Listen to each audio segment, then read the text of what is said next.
The Song of Roland is an interesting piece of literature that we need to talk about in light of Charlemagne and in light of the Middle Ages. This is a fragment of the original manuscript of the Song of Roland. Now, I want to give you a little bit of background history. Note here the date for the formal publication of the Song of Roland is 1098. Okay, that's important. Remember that, 1098. But let me give you the background history now of this particular poem. In 711, the Muslims invaded Spain. In 742, we think, is the day that Charlemagne was born. In 768, Charlemagne ascended the throne and conquered the lands of France, Germany, and most of Italy. Now, in 772 to 778, Charlemagne was engaged with a battle with Muslims to try to who was going to control Spain was sort of the battle that these two groups were struggling over. In 778, we have an actual historical battle that Charlemagne participated in. We know that he campaigned against the Spanish emirates there, but without conclusive results. During this battle, his rear guard was ambushed. Some believe it was a minor ambush, others that it was bloody and brutal and nasty. Whatever the case, the stories of this battle at Roncesvalles were told and retold orally and finally written down. And they were finally written down as the Song of Roland. So, the historical battle occurred in 778. And from 778 to 1098, this was an oral story passed along, told and retold. Now look at this date. In 1095, the Pope calls for Christian crusades to reclaim Christian Holy Lands from the Muslims. Now, who was Charlemagne fighting at the Battle of Roncesvalles? The Muslims. Okay? Who does the Pope want the Christians to fight in 1095 in the Crusades? The Muslims. So think about why in the world, or in 1098, are we finally getting the Song of Roland? The Pope exhorts all Christians to fight for the recapture of the land for Christ in 1095. Warriors who fought for the Holy Land would receive full penance. And guess what happens? With 3 years later, we get the Song of Roland. The poet changes the facts of the Battle of Roncesvalles and Charlemagne to fit in with the spirit of the new holy wars. So many people consider the Song of Roland to be propaganda for the Crusades. This just shows you Roncesvalles and how beautiful it is. It's in the Pyrenees in Spain. But let's talk about the genre of the Song of Roland and find out a little bit more about it.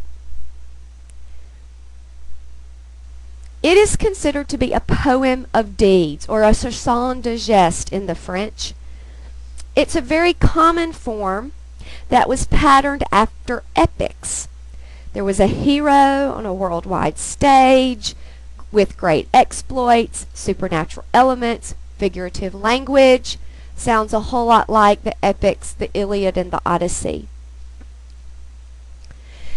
Now, these types of poems, remember, were often oral before they were written down, and they were recited for audiences by jongleurs. And these were basically dramatists, single dramatists that accompanied their stories with a violin type instrument, and they entertained the pilgrims. The pilgrims that were leaving Christian lands to visit shrines, important locations in other parts of the world. And so most of these pilgrims were upper middle class because they had to have the means to travel, but most of them were illiterate. So the job here of the Song of Roland would have been to motivate pilgrims with tales about battles between the Christian Charlemagne and the Muslim forces. Very, very similar, even though it happened several hundred years before, to what they were experiencing in their lives. Now, Roland is the main character. He is rash, strong, prideful, pious, heroic, brave, and bold, and he is supposed to be the ideal Christian warrior.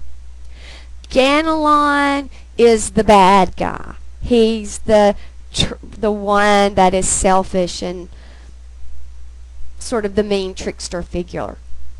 Charlemagne is Charlemagne, the good leader, the great conqueror, the ideal Christian king.